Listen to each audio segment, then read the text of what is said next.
حضرت عائشہ صدیقہ رضی اللہ تعالیٰ عنہ فرماتی ہیں، ایک عورت تھی اور اسے نبی پاک صلی اللہ تعالیٰ علیہ وسلم نے وہ کلمہ پڑھ کے مسلمان ہوئی، مدینہ طیبہ آ گئی تو حضور نے مسجد نبوی شریف میں اس کے لیے مکان،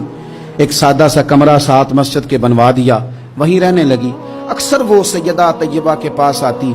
تو حضرت عائشہ صدیقہ رضی اللہ تعالیٰ عنہ فرماتی ہیں وہ بڑی باتیں سناتی اور آخر میں کہتی وہ ہار والا دن بھی بڑا عجیب دن تھا اور میرے رب کی قدرتوں کا دن تھا، وہ بھی بڑا عجیب دن تھا۔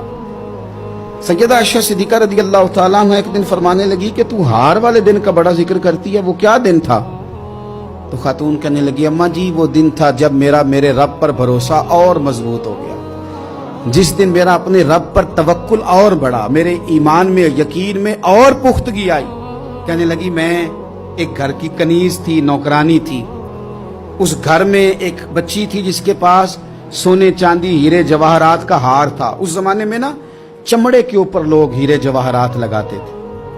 کئی دفعہ سرخ رنگ کے چمڑے پہ لگائے جاتے تھے، وہ بچی پہنتی تھی تو کہتی ہوں بچی کے اس نے اتار کے رکھا یا اس سے گرا وہ ہار تو چیل اسے اٹھا کے لے گئی گوشت سمجھ کے اور میرے سامنے اٹھا کے لے گئی۔ گھر والوں نے مجھ سے پوچھا، یہ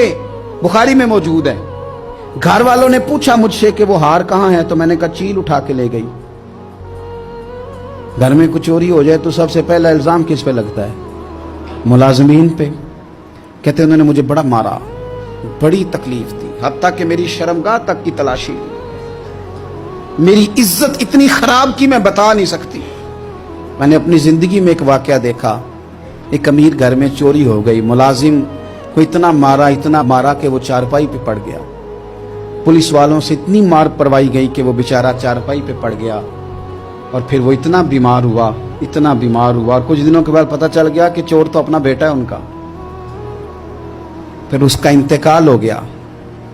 اب وہ سیٹھ صاحب اور گھر والے آ کے مرنے والے کے کان میں معافی مانگ رہے ہیں، کان میں۔ تو میں نے ان سے پھر کہا تھا کہ یہ تو اب چلا گیا ہے، تمہارا زور چلتا تھا تو تم نے قانون خریدا اور تم نے اسے جتنا ہو سکا تم نے اسے مار پڑوائی، تمہارے پاس جو عدالتیں تھی تم نے وہاں کاروائی کی، اب ایک عدالت قیامت کے دن لگے گی۔ یہ کمزور تھا کچھ کر نہیں سکا۔ میرے نبی پاک صلی اللہ علیہ وسلم نے فرمایا سن لو، اگر سینگ والی بکری نے بغیر سینگ والی بکری کو تکلیف دی ہوگی تو قیامت کے دن اسے بھی بدلہ دینا پڑے گا کہ تیرے پاس سینگ تھے اور تو نے اسے مارا تھا۔ وہ خاتون عرض کرتی ہے سیدہ عائشہ کی خدمت میں کہ مجھے بڑا مارا، مجھے تکلیف دی، میں کہہ رہی تھی کہ میرے سامنے چیل لے گئی ہے پر وہ نہیں مان رہے تھے، اماں جی انہوں نے مجھے بڑا مارا۔ حضرت عائشہ صدیقہ کہتی ہیں پھر کیا ہوا؟ کہنے لگی اماں جی جب کوئی میرا مددگار نہ رہا،